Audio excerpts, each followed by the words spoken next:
I did this for Capricorn, actually. Let's just do this for everyone. So what's underneath this? If we're all balanced, because this is from the bottom of the deck, right? The underlying energy. We have the Six of Pentacles. And this is about, I'm guessing a lot of you have figured out a balance in your work, in your relationships. You know, I want to get back what I put into stuff. It's a really beautiful energy to have as an underlying energy, actually.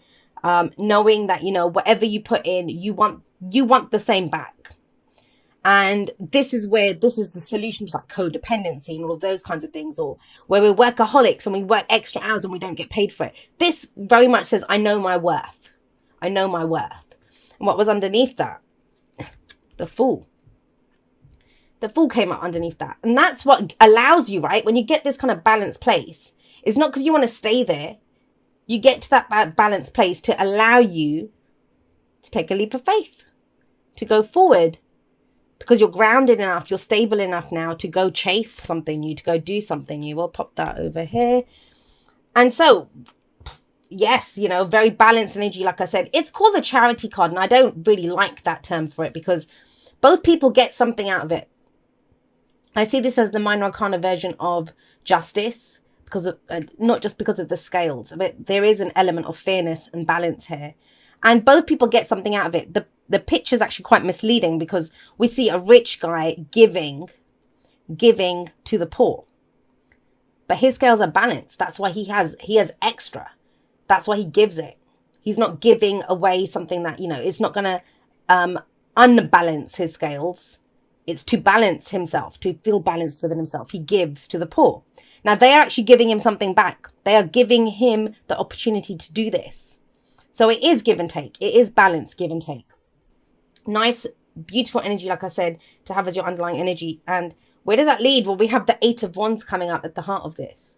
Where are you taking all of that? There's this kind of sense of stability, strong stability that's here. But it's kind of like the launch pad of, well, where do I go now? Where do I take this? Eight of Wands can be communication. It can be getting the information that we want. It's opportunities that come in. And I want to say that, you know, that with the Eight of Wands, and I talked about this at the end of Capricorn's reading as well, that, you know, my biggest kind of concern with people, especially I see it when people book readings around this time of the year, is what will happen? That's what people ask. What will happen? And it's like, nothing. We'll have the same kind of year. This is about taking it a step further. Whatever happened in your past, it's left you here in this very balanced place. People that this reading is for, you're going forward. Right, you might see opportunities now where you didn't see any before. Everything might have looked like there's nothing there. You might be ready to have conversations with people that you weren't ready to before. And the reason I'm saying you weren't ready to before is because we have the Seven of Swords coming up in the past. Now, on a very mundane level, and you know I don't usually read generals like that, but at a very mundane level, think about this. With the Eight of Wands coming up, with its kind of a message of communication back and forth, right? Seven of Swords is a conversation that maybe you didn't want to have in the past. Or clearing up a misunderstanding. This is that liar, cheater, deception kind of energy, right? The thief and the knight energy. There could have been a misunderstanding. And now that gets cleared up. So that's a very mundane level message of what's... if I see it, I will say it. That's what I'm trying to say. So if I see a specific message, that's up for someone out there. But the Seven of Swords is in the past. You weren't ready to take a risk. And it did feel like a risk. Why would it have felt like a risk? Because you didn't see what you'd get back from it. You're not going to just do something for the sake of it, or that it's risky, or that, you know, this could be wanting to escape a situation. The Seven of Swords can indicate that. And that can indicate travel then in that sense. But there is movement forward. Movement forward based off of this kind of very grounded, stable energy where you find yourselves right now.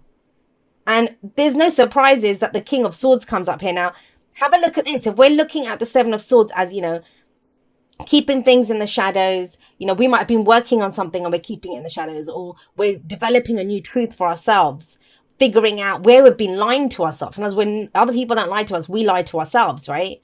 It's that whole thing of, let me give you an example how I'm registering this energy. It can be, oh yeah, I'm working on myself. And it's like, you're not actually working on yourself. You're hiding away from the world. So you don't have to deal with triggers or conflict or all of that kind of stuff. That switches up completely because we have this person who doesn't want to take a risk, who's kind of being shady and hiding out in the shadows. to the King of Swords, who's upfront about his truth. He's very honest. He speaks his mind. And you're able to do that now. This is Aquarius. This is the card for Aquarius. Yes, you might be dealing with a Gemini or a Libra because it covers all the air signs. But think about it. This is allowing you now to be who you are, to step into your truth. Very kind of logical energy. We go from this kind of what's not real, where's the deception, where's the lies, to this is my truth. This is the reality of how things are. So this is that week, I think, where you kind of fully determine who you are going forward. And that's key here. All of the messages that I've been seeing in the dailies that I pull on Instagram and Facebook, they've been pushing towards this as well. That, you know, figure out what your truth is. Figure out what your narrative is. Figure out what you think. Because that's going to, that's the opening. That's the opening. Our narrative is everything. And this is your truth here coming out as the King of Swords. He knows. That's his thing. I know. He's the advisor. He's the consultant. He's the lawyer. He's the one that we go to for answers because he knows. And it's about knowing what you know, Aquarius. And I'm hoping that will make sense to those that understand what I'm trying to say. So where do you go from this?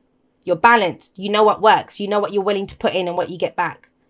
This energy of, and it's kind of interesting because I've only done 2 readings so far, but even Capricorn got a difficult energy in the past. Like, that's the only thing that can trip you up right now, is if we go back to those old ways or allow that to creep in. This, whatever this was, you're not there anymore. The King of Swords very clearly says that. He's not hiding in the shadows. He's not sneaking around trying to get swords. He has his bloody sword. Biggest bloody sword you'll see. And he sits there in his truth, speaking his mind, able to find the words to say what he's thinking. And the downside of the King of Swords, and all the cards have, you know, higher and a lower vibration, is that he can detach from his emotions and come across as kind of cold. Trust me, I've had to do that recently as well. I've been over-explaining where I am, just to my loved ones. I mean, people that I give a shit about, not to just anyone, but I've been over-explaining it just to make sure that people understand where I'm coming from. Because there has been this very kind of mental, logical, you know, thought kind of energy that's been around. So what happens? Now you're ready for that change. Have a look. We've got death coming in.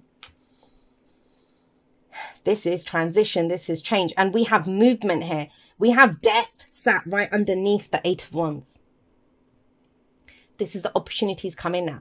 And it's almost as if nothing happens in a vacuum. I say that all the time, right? But this is the spaces that are left. From whatever has been lost, whatever you've left behind now. That's what allows this new energy to, how it comes in. Because of this, the space. This is real change. And the thing is, have a look at what the advice is around this. This is what I'm telling you. It's so important to know what your story is, what your narrative is. I look at the comments sometimes, and you know when people say, yeah, I've given up or whatever. I absolutely 100% agree with you. I 100% agree with you because that's your truth. That's your truth. Now, if that wasn't your truth, what would your new truth be? And the reason I'm going on about this is because the 3 of Wands is about your expectations. It's about your expectations. Some people are expecting more of the same. You will get more of the same. And I don't mean that in a bad way. I'm trying to show you how much power you have. And you know, sometimes we think, well, I don't know how to change what I believe. I don't know how to change what I'm thinking. I don't know how to change. What would you like it to be? What would you like your truth to be? Because it's the King of Swords that's sat there in the present, knowing what he knows. And, you know, with death, it's not the Tower. It's not an unexpected change. It's something that we've been experiencing for a while. It's slow energy. It's deep energy. There's been shifts and there's been movement and, you know, things being lost and removed from at a core, at a depth that, you know, I don't think we do justice to when we talk about, oh, you know, things leaving or grieving the loss of the old. But it's the birth of the new. The death card is about its cycles of death and rebirth. And that's where the focus is now. But what are you expecting to come in? This is saying that very clearly. Let's go back to that, what was at the bottom here. And it was the Fool. And I get why that isn't the underlying energy. Because it's not a real leap of faith. Not really. It will feel like it. It indicates that new journey coming in. This can be travel as well. Some of you might be literally traveling. Some of you could be waiting for news to come from abroad. you know, where you're going to go, or, you know, a different part of your country. It doesn't have to be overseas or anything. But it's not a real leap of faith because of that grounded energy. Because of all the shadow work that's been going on. Because you face this, the stuff that you weren't ready to face in the past, you are now. Why? Because now you know. Now you have the information that you need. You've let go of everything that you've let go of. And Three of Wands, what are you expecting to come in? Because there's never a surprise. Yes, you're waiting for your ships to come in. But there's never a wait and see energy in the tarot. There's no such thing as, hey, just sit there twiddling your thumbs and it will happen. There's not a single card in the tarot that says that to you. We are always doing something. And here, this person, he's gone to greet the boats. He knows they're coming in. And in some of the decks, the Three of Wands, there's not even a boat on the horizon, but the guy stands there because he knows it's coming in. He knows it's coming in.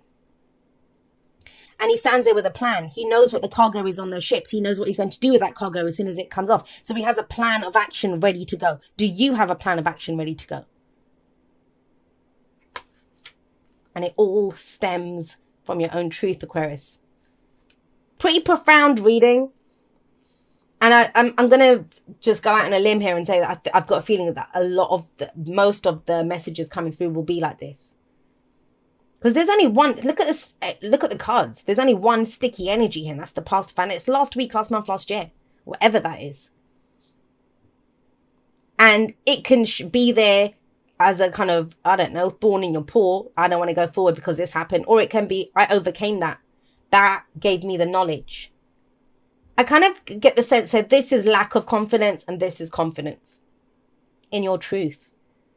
Maybe because some new information comes in. Maybe because you start having some different conversations with people. But this is transformation. Everything changes with the Death card. And so your expectations are going to change based off that too, right? Where are you taking it? Where are we going? Thank you so much for watching your reading. I am going to be doing a live outro. You'll either see the notification up depending on when you see this, or I will link it at the end of this video if once I've recorded it and done it, of course. I love you guys very much. I will see you next time, but that's all for now. Goodbye.